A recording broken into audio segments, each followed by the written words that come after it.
focus now to the fact that Home Minister Amit Shah is addressing the International Lawyers Conference 2023. Let's listen into what he has to say at the Bar Council of India's International Lawyers Conference. किसी बहुत अच्छे वक्ता ने बताया था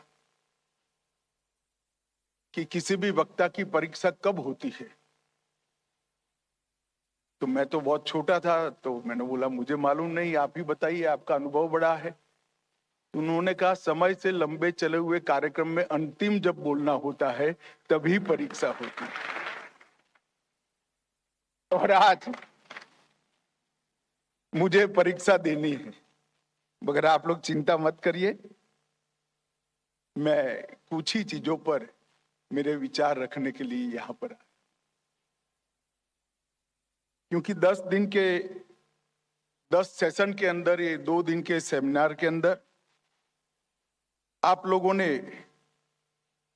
कई सारे देश के और अंतर्राष्ट्रीय मुद्दों पर चर्चा की है। Global law for global issue, social media का न्याय जगत पर प्रभाव जो हमारे देश में सबसे ज्यादा है, इंटेलेक्चुअल प्रॉपर्टी राइट्स के बारे में चर्चा, आर्टिफिशियल इंटेलिजेंस से खड़े होने वाले खतरे और उसके प्रभाव के बारे में चर्चा। 10 के 10 टेक्निकल सेशन को मैंने ध्यान से देखा है।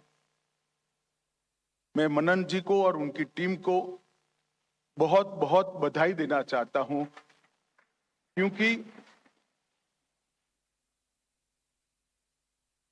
टॉपिक का सिलेक्शन ये बहुत रिलेवेंट है और भारत जैसे बढ़ते हुए देश के लिए बहुत जरूरी है। आज बार काउंसिल ने यहां पर विधि रत्न पुरस्कार भी दिया है और मैं बड़े मन से कहना चाहता हूं, पुरस्कार ऐसे लोगों को दिया है जिनको पुरस्कार देकर मैं अपने आप को गौरवान्वित समझता हूं। कई बार इतने बड़े पुरस्कार इतने बड़े फोरम में देने होते हैं तो सिलेक्शन किसको दिया जाए वो बहुत कठिन होता है, मगर आज स्वर्गस्थ सोली सोराब जी, स्वर्गस्थ राम जेठमलानी, श्री पराशरन जी, श्री फली नरीमान जी, श्री वेणुगोपाल जी, ये जो पुरस्कार के लिए नाम चयनित किए हैं, भारत में किसी भी न्याय जगत से जुड़े हुए व्यक्ति को पूछोगे तो यही क्रम में यही 5 नाम सबसे पहले दिए।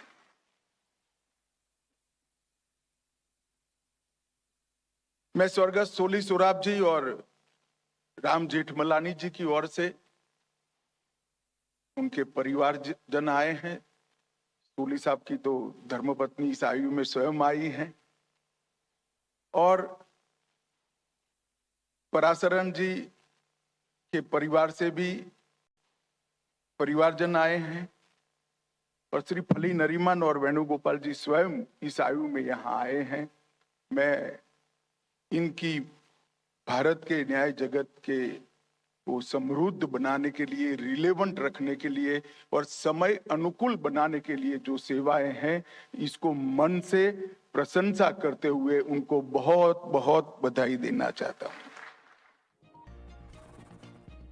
Well, with that, it's a wrap on this edition. Thank you very much for watching, but stay tuned. Tomorrow now, news to continue.